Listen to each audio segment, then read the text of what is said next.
رمضان المبارک کی اپنی فضیلت مخصوص روزوں کے اعتبار سے یہ ہے کہ نبی اکرم صلی اللہ علیہ وسلم نے فرمایا اذا دخل رمضان فتحت ابواب الرحمہ وغلقت ابواب النار وسلسلت الشیاطین۔ حضور نے فرمایا کہ جب رمضان کا مبارک مہینہ شروع ہوتا ہے تو جنت کے سارے دروازے کھول دیے جاتے ہیں، جہنم کے سارے دروازے بند کر دیے جاتے ہیں، اور شیطانوں کو زنجیروں میں جکڑ کر پابند کر دیا جاتا ہے۔ یہ 3 فیض ہیں رمضان المبارک کے مہینے کے۔ جنت کے سارے دروازوں کا کھول دیا جانا یہ معنی رکھتا ہے کہ اے بندے اب میرا مبارک مہینہ رمضان آ گیا۔ اس رمضان کی برکتوں میں سے ایک برکت یہ ہے کہ ہم نے جنت کے سارے دروازے اس طرح کھول دیے ہیں کہ اب اس سارے مہینے کی فضائیں، اس سارے مہینے کا ماحول قدم قدم پر تیرا گریبان پکڑ کے تجھے اس عمل پہ آمادہ کرتا ہے جو عمل تجھے براہ راست جنت میں لے جانے کا باعث ہو۔ اب اگر جنت کے سارے دروازے بھی کھلے ہوں اور تو زندگی میں رمضان کا مہینہ بھی پائے اور پھر جنت اپنے لیے واجب نہ کر لے تو اس سے بڑھ کر تو بدبخت کس طرح ہو۔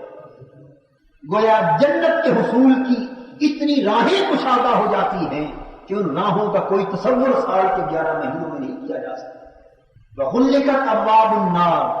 اور اسی طرح جس طرح جنت میں جانے کے راستے کشادہ ہوتے اس طرح گناہوں اور فسق و فجور کے وہ راستے بند کر دیے جاتے ہیں جو انسان کو جہنم میں لے جاتے ہیں۔ اے انسان، رمضان کا مہینہ بھی ہو اور اس کے باوجود کہ جہنم کے سارے دروازے بھی بند ہو اور پھر تو اپنے آپ کو جہنم سے بچا نہ سکے تو تجھ سے بڑھ کے اور بدبخت ہو۔ وسلسلۃ الشیاطین، اور ایک حدیث میں آتا ہے کہ شیطانوں کا سردار زنجیروں میں جکڑ دیا جاتا ہے۔ تو گویا وہ انسان کے وہ خیالات کہ شیطانی وسوسے نے مجھے بہکا دیا، شیطان کی گمراہی اور ضلالت نے مجھے تباہ و برباد کر دیا، اللہ رب العزت فرماتے ہیں کہ اے بندے اب خارجی شیطان کے اس داؤ اور اس کے اس بہکاوے کی بنیاد پر جو تو خود کو گمراہ تصور کرتا تھا، اب باہر کے شیطان تو زنجیروں میں پابند کر دیے گئے۔ اب بھی اگر تو گناہ اور فسق و فجور سے پرہیز نہیں کرتا تو اس کا مطلب یہ ہے کہ تیرا نفس خود اس شیطان سے بڑا شیطان بن چکا ہے جس کو ہم نے زنجیروں میں پابند کر دیا۔ کیونکہ حضور فرماتے ہیں ہر انسان کے نفس کے اندر بھی شیطان ہے۔ انسانی نفس ان النفس لامارۃ بالسوء، انسان کا نفس خود برائیوں کا حکم دینے والا ہے۔ ہر نفس کے اندر ایک شیطان پلتا ہے، اور حضور فرماتے ہیں کہ میں نے اس نفس کے شیطان کو مسلمان کر دیا۔ تقویٰ اسی کا نام ہے کہ نفس کے اندر پلنے والے شیطان کا سر کچل دیا جائے، اس نفس کے اندر پیدا ہونے والے تمرد، انحراف اور کفر کے میدانات کو ختم کر دیا جائے، اور نفس بھی آپ کا نفس ہو کر جو مسلمان ہو کہ وہ روح کی سواری کرے۔ اس امر کا نام تقویٰ ہے۔ روزوں کا مقصد یہ بیان کیا گیا کہ وہ مسلسل اس مہینے میں برکتیں ہی برکتیں عطا کرتے ہیں۔ نبی اکرم صلی اللہ علیہ وسلم نے رمضان المبارک کے اسی مہینے کے ضمن میں ارشاد فرمایا من قام رمضان ایمانا و احتسابا غفر له ما تقدم من ذنبه، کہ جس شخص نے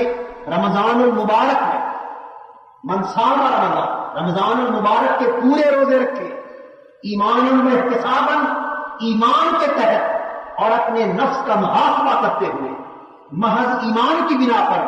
خدا کی رضا کی بنا پر، اور اپنے نفس کو برائیوں سے بچانے اور تقویٰ، نیکی اور روحانیت سے لبریز کرنے کی خاطر جس نے رمضان کے پورے روزے رکھے فقد غفر له ما تقدم من ذنبه، جو گناہ اس کی زندگی کے گزر چکے تھے خدا نے سارے کے سارے اپنے رحمت سے معاف کر دیے۔ فمن قام رمضان ایمانا واحتسابا غفر له ما تقدم من ذنبه، اور جس شخص نے رمضان کی راتوں میں کھڑے ہو کر خدا کی عبادت کی، نماز تراویح ادا کی اور خدا کا قرآن سنا، اگر اس کا یہ عمل بھی ایمان اور محاسبہ نفس کی بنا پر تھا تو اس کی بھی زندگی کے سارے گناہ معاف کر دیے۔ ومن قام لیلۃ القدر ایمانا واحتسابا غفر له ما تقدم من ذنبه، اور تیسری خوشخبری یہ سنائی کہ آخری عشرے میں ایک رات لیلۃ القدر کے نام سے بھی آنے والی ہے۔ جو شخص اس لیلۃ القدر کو پالے اور جس نے ایک رات لیلۃ القدر کی کچھ گھڑیوں میں قیام کیا اور خدا کی عبادت کی اور خدا کو منا لیا، اس کی بھی ساری زندگی کے گناہ معاف کر دیے گئے، اور اس کی حالت یہ ہو گئی کہ جس طرح ابھی وہ شخص اپنی ماں کے پیٹ سے پیدا ہو کے آیا۔ روزے رمضان مبارک کے علاوہ بھی ہیں، لیکن وہ نفلی روزے اور رمضان کے فرضی روزے۔ نبی اکرم صلی اللہ علیہ وسلم نے ارشاد فرمایا کہ من افطر صوما من رمضان من غیر رخصت ولا عذر فلا یقدرہ صوم الدہر ان کان صامہ۔ جس شخص نے جان بوجھ کر بغیر کسی شرعی عذر اور مجبوری کے رمضان المبارک کا ایک روزہ بھی قضا کر دیا۔ اب رمضان کے روزوں کی فضیلت پورے سال کے روزوں پر کتنی ہے اندازہ فرمائیے۔ حضور فرماتے ہیں جس شخص نے رمضان کے 30 روزوں میں سے جان بوجھ کر ایک روزہ قضا کر دیا اور اس کے بعد بے شک اس نے اس روزے کی قضا بھی رکھ لی اور ساری زندگی روزہ رکھتا رہے تو عمر بھر کے روزے رمضان کے ایک روزے کا بدل نہیں بن سکتے۔ رمضان المبارک کی ایک ساتھ اپنے اعتبار سے اتنی برکتوں والی ہے کہ سال کے 11 مہینے کی ساتیں مل کر روزے کے اعتبار سے رمضان کی ایک مقدس سات کا مقابلہ نہیں کر سکتے۔ اس لیے بعض لوگ عمداً غفلت کی بنا پر، آسائش اور تنگی کی بنا پر گرمیوں میں رمضان کے روزے چھوڑ دیتے اور پھر روزے چھوٹ جائیں تو قضا کی تو توفیق ہی نہیں ہوتی، اور کسی کو ہو بھی تو خیال کرتا ہے کہ چلو سردیوں میں رکھ لیں گے۔ ذہن میں یہ باور ہو جانا چاہیے کہ رمضان کا ایک روزہ چھوٹ گیا تو عمر بھر کے سارے روزے اس ایک روزے کا بدل اور قضا نہیں بن سکتے۔ قضا رکھنے سے فرض کی ادائیگی تو ہو جائے گی، لیکن جس فضیلت، جس برکت اور جس رحمت اور نعمت سے وہ محروم ہو گیا ایک روزے کے چھوڑنے کی بنا پر، اس برکت کا مداوع عمر بھر کے روزوں سے بھی نہیں ہو سکتا۔